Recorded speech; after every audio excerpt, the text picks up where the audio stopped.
bien commencer cette journée du 30 octobre 2022. Sincèrement, pour moi, c'est une journée triste parce que le 29 octobre 2022, nous avons assisté au début des travaux préparatoires pour l'organisation du sommet des chefs d'État de la Ligue arabe et ça commence déjà très mal entre l'Algérie et le Maroc. Un spectacle désolant le Salah. Vraiment, c'est malheureux. Des provocations de part et d'autre, des tensions, des malentendus, des attaques, des pics entre les deux pays au moment où l'ensemble des chefs d'État des pays arabes sont entendus à Alger d'ici le 1er et 2 novembre prochain.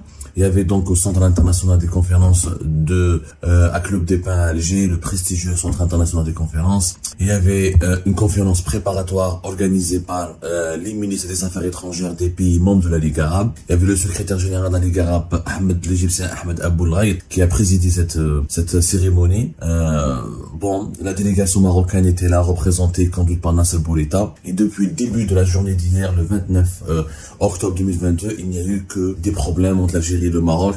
Et comme il était prévu, comme il était craint, malheureusement, ces problèmes ont pris le dessus sur tous les autres sujets et les enjeux de ce sommet de la Ligue arabe qui intervient dans un contexte international très mouvementé. Alors, les anomalies, Nasser Bourita à Alger, comme s'il s'agissait d'un simple voyage, d'un simple tourisme. Aucun accueil digne de ce nom. Faut dire la vérité, là, on est algérien, on s'arrête bien. Laisse nous connaître objectif. Il s'agit pas d'être algérien ou d'être marocain. Il s'agit d'être objectif. Je venais des photos de la Mamala, et ses photographies, où nous avons vu ces photos, avec l'ensemble des ministres des Affaires étrangères de tous les pays membres de la Ligue arabe. Ni nous avons envoyé une photo avec Nasser Bourita, le ministre des Affaires étrangères marocain et le ministre des Affaires étrangères algérien. Ni nous n'avons vu une petite cérémonie, ni le monde l'accueil. Il a été accueilli à l'aéroport international d'Alger, un accueil minimaliste. Je dis pas un accueil humiliant ou honteux, mais minimaliste. Et quand on dit minimaliste, c'est-à-dire qu'il n'est pas à la hauteur des enjeux de ce sommet de la Ligue. Ni photo, ni vidéo, ni une petite cérémonie pour saluer la délégation marocaine. Rien du tout. Absolument rien. Comme si l'Algérie ne souhaitait pas la présence. Ça, c'est vrai. L'Algérie ne souhaite pas la présence de la délégation marocaine. Les autorités algériennes de Kensabo qui fâchent, le Maroc ne participe même pas à ce sommet des chefs d'État de la Ligue arabe. Il serait content. Il serait content et heureux. Chef ensuite à l'arrivée au Centre international des conférences à Club des Pins. Oui, aucun Algérien n'a parlé à Nasser Bourita. Aucun Algérien. Aucun. En tout cas, un Algérien, il y a ni de haut rang. Il y a la Mamala, il met le secrétaire général du ministère des Affaires étrangères, il met le directeur de cabinet, il met un représentant du gouvernement. Mais je dois le neuf les images. J'ai beau esquisser, j'ai beau analyser, décrypter, j'ai revu et vu toutes les images. Plusieurs séquences de témoins oculaires, les images officielles, parce que les images algériennes officielles, les médias algériens, comme il était prévu, ont été instruits de ne pas communiquer sur l'arrivée de la délégation marocaine, de ne pas couvrir les activités de la délégation marocaine, de ne pas publier ni des images, ni des contenus sur la délégation marocaine. Je venais à le Centre international des conférences d'un Club des Pins. Le premier qui a rencontré Nasser Bourita, le chef de la diplomatie marocaine, c'est le chef de la diplomatie mauritanienne. Le Mauritanien, le ministre des Affaires étrangères mauritanien qui a rencontré le premier Nasser Bourita. Il l'a salué. J'ai pas dit, je ne sais pas qu'est-ce qui s'est passé. Moi, je me pose des questions. J'ai pas encore des réponses définitives. Nous allons encore continuer à enquêter durant cette journée parce qu'il y a trop, dans tous les sujets concernant les relations algéro-marocaines, il y a trop de manipulation. Les sources algériennes veulent nous manipuler, les sources marocaines veulent nous manipuler. Il est très difficile de faire un travail sérieux et professionnel. Je dis bien sérieux, professionnel et neutre sur la question algéro-marocaine. Vraiment très difficile. Pour ne pas dire quasiment impossible. Tellement les deux camps défendent la désinformation, ils manipulent les uns contre les autres. Mais les images parlent d'elles-mêmes. Nasser Bourita, mais je n'ai pas aucun fonctionnaire algérien. J'ai le Mauritanien Dramah, m'a dit qu'un autre représentant, j'ai pas pu le reconnaître, ou Khadé Dor. Vraiment, c'est pas digne de l'Algérie. C'est pas digne de nos valeurs. Un des problèmes, tu le considères comme ton ennemi. Tu organises un événement international. Tu veux être fédérateur. Tu veux jouer le rôle, tu veux garantir le succès de cette réunion en étant quelqu'un qui réussit à fédérer tout le monde, à parler avec tout le monde et à mettre tout le monde à l'aise pour essayer de mettre tout le monde autour de la même table pour arracher des compromis. Tu commences par ton voisin direct, le Maroc. Tu peux pas l'ignorer. Tu ne peux pas faire un semblant qu'il n'existe pas. Tu ne peux pas, mais les belles chaînes, tu ne peux pas le provoquer éternellement. Tu peux pas tu peux pas tout organiser pour l'effacer de l'agenda du sommet de la Ligue arabe. Ça n'a aucun sens. Ça n'a vraiment aucun sens. Même il y a eu encore quelques les belles chaînes, comment on l'appelait ça. C'est des bêtises infantiles. La chaîne algérienne internationale Algérie 24 News qui publie une photo de la Ligue arabe en amputant le Sahara occidental du Maroc. Alors que les Algériens et les autorités algériennes et algériennes savent que Algérie 24 News est une chaîne étatique. Elle relève de l'État algérien. Elle sait pertinemment que la Ligue arabe ne reconnaît pas le Sahara occidental, ne reconnaît pas le Polisario, et que la question du Sahara occidental n'est même pas traitée par la Ligue arabe. Après le scandale et les critiques de la délégation marocaine auprès du secrétaire général de la Ligue arabe, la chaîne d'information Algérie 24 News a diffusé sur Twitter un mot d'excuse pour dire qu'elle s'est trompée et que cette erreur n'a absolument aucune motivation politique. Et c'est bien ce geste de reconnaître ses excuses. Mais quand on est professionnel et quand on veut être une chaîne d'information internationale, bah on mélange, on fait pas une telle erreur, quoi. Ben là, c'est de la provocation gratuite. Je ne crois pas que ça a été une erreur. En fait, tout a été fait pour que les autorités algériennes envoient un message clair à la délégation marocaine. Vous n'êtes pas les bienvenus à Alger, vous n'êtes pas les bienvenus en Algérie, et dites à votre roi, surtout dites à votre roi de ne pas venir à Alger. Le message était très clair. L'accueil glacial, froid, minimal, protocolairement parlant et diplomatiquement parlant, minimaliste. Et exclusion de toutes les photos officielles, des vidéos officielles. Ordre, instruction ferme à tous les médias algériens de ne pas parler, de ne pas couvrir, de ne pas donner la moindre image, ni publier le moindre contenu sur la venue de la délégation marocaine. Ensuite, les provocations de Algérie 24 News concernant le Sahara occidental. Le message, il est clair. Le message, il est là. De leur côté, les Marocains n'ont pas été aussi gentils. Je te le plaît. Les Algériens. Les autorités marocaines, ni avec les autorités algériennes. Moi, je suis avec la vérité. La vérité est que les autorités marocaines ont essayé, elles aussi, de torpiller le bon déroulement de cette réunion préparatoire du sommet. Réunion préparatoire regroupant tous les chefs de la diplomatie des États arabes pour préparer l'organisation et le début des travaux du sommet des chefs d'État de la Ligue arabe, parce que ça entre le 29 et le 30 octobre 2022, c'est une réunion préparatoire qui regroupe que les ministères des Affaires et les ministres des Affaires étrangères.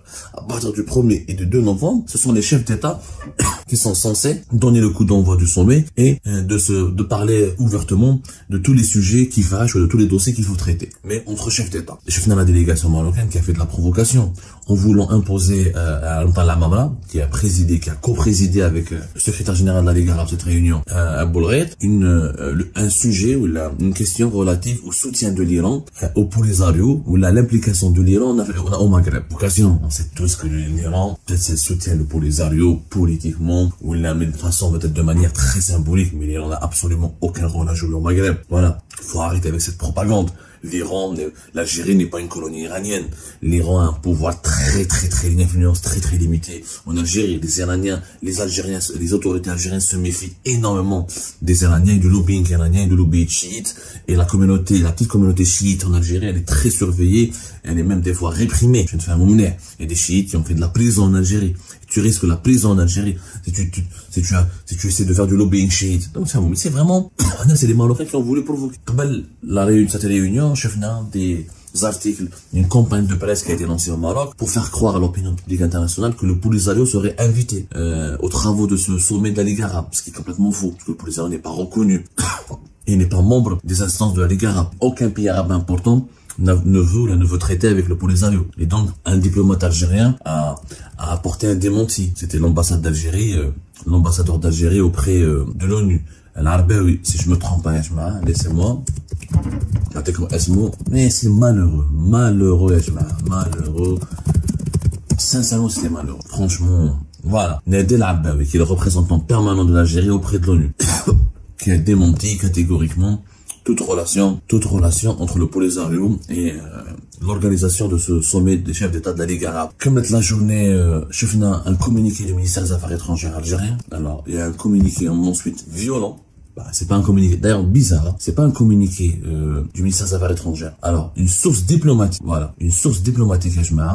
a parlé avec l'APS, qui est l'agence de presse étatique, c'est-à-dire c'est le bras médiatique du gouvernement algérien. Une source algérienne a dénoncé les allégations marocaines concernant les supposées violations diplomatiques. Alors, une source diplomatique algérienne a déploré les déclarations relayées par certains médias, notamment marocains, attribuées à une source marocaine de haut niveau sur de prétendues violations diplomatiques lors de l'accueil de la délégation marocaine prenant part aux travaux du Conseil ministériel de la Ligue des États arabes au niveau du sommet, affirmant qu'il s'agit d'allégations éhontées et fallacieuses n'existant que dans l'imaginaire de leur auteur. En fait, il y a eu un incident quand Nasser Bouletta voulait imposer la question, ou la proposer, il a d'abord commencé par proposer la question au débat de l'ensemble des ministres des Affaires étrangères des pays et des membres de la Ligue arabe concernant le rôle malsain de l'Iran au Maghreb et l'influence de l'Iran au Maghreb et ses connexions avec le Polisario. Alors, Dan Amamra a réagi avec fermeté.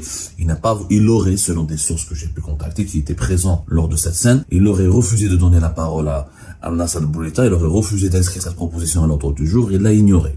Nasser Bouletta s'énerve, il dénonce un comportement violent et un comportement méprisant, et il se retire de la salle. Il se retire de la salle de la réunion. Certains médias marocains et internationaux, que le classe Nasser Bouletta s'est énervé, va quitter Alger. Et début d'une première crise, un grand incident diplomatique entre l'Algérie et le Maroc. Ce qui heureusement n'a pas été le cas, parce que Nasser Bouletta se trouve toujours à Alger. Il a juste, encore une fois, dénoncé, l'a déploré.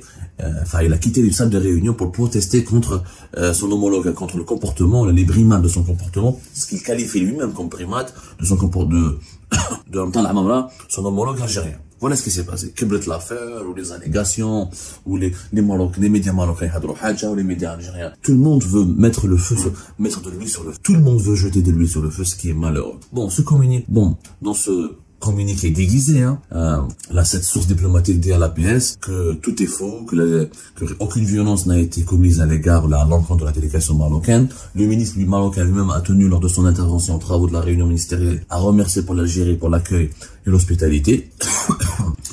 Ensuite, ces allégations, ces allégations marocaines éhontées et fallacieuses, devenues une pratique courante connue de tous, y compris celles remettant en cause l'extrême professionnalisme des compétences algériennes dans les forats internationaux, ne peuvent d'aucune manière perturber les travaux du sommet d'Alger, dont les prémices du succès commencent à gêner certaines parties qui œuvrent à saper tout effort tenant à consacrer l'unité, la solidarité et le resserrement des rangs des frères arabes. Ces allégations marocaines. On a parlé, tu communiques les maladroits. C'est bien de se défendre contre les mensonges médiatiques d'une certaine presse au Maroc. C'est très bien de se défendre et c'est bien. Mais c'est la presse qui a parlé. Ce n'est pas le gouvernement marocain qui a fait des déclarations et qui a dit j'étais victime de violence à Alger. Il n'y a pas eu un communiqué officiel du ministère marocain des Affaires étrangères, qu'on le dise. Il n'y a pas eu de prise de parole d'un haut responsable marocain qui a dit ouvertement que l'Algérie nous a manqué de respect lors de cette première réunion préparatoire du sommet de la Ligue arabe d'Alger. Non, c'est pas des allégations marocaines, ce sont des allégations d'une certaine presse marocaine. Pourquoi attaquer tout le Maroc? Tout le Maroc n'a pas dit que tout le Maroc n'a pas propagé des fake news ou des fausses informations sur le déroulement de cette réunion préparatoire. Donc, même quand on veut se défendre en Algérie, les autorités algériennes, même quand elles veulent se défendre, elles sont à l'offensive, à l'attaque. C'est malheureux tout ça, ça commence très mal. Ça commence très mal de part et d'autre, provocation de part et d'autre. Chaque partie, que ce soit l'Algérie ou le Maroc, essaie de provoquer l'autre, essaie de le piquer, essaie de l'amener à la faute, de le pousser à la faute. Et c'est désagréable, malsain et désagréable. C'est un spectacle désolant devant les autres représentants des pays arabes. Et tu parles de fraternité. Quand on parle de unifier, resserrer les rangs des frères arabes et consacrer l'unité et la solidarité. Mais là, affiche-toi à côté des Marocains. Parle avec le Nasser Bouletta. T'as un problème avec lui, tu parles. Faites une réunion algéro-marocaine pour parler des problèmes entre les deux pays. Demandez une médiation de la Ligue arabe. Comment tu peux parler d'unité, de solidarité alors que ton propre voisin est en guerre contre lui? Ça n'a aucun sens. Jack l'Alger, affiche-toi avec lui. Tu peux pas l'occulter. Tu peux pas l'effacer, tu peux pas lui donner aucune image. Ok, il s'est trompé. Il est en train de te provoquer avec la question iranienne et le Polisario. Tu lui réponds avec l'art et la manière. Tu le rappelles à l'ordre. Mais sans pour autant provoquer le clash pour n'importe quoi et dans n'importe quelle circonstance et n'importe quelle occasion. C'est encore une fois malheureux. Ce sommet de la Ligue arabe, comme il a été prévu, risque d'être compromis et gâché à cause de ces tensions permanentes entre l'Algérie et le Maroc.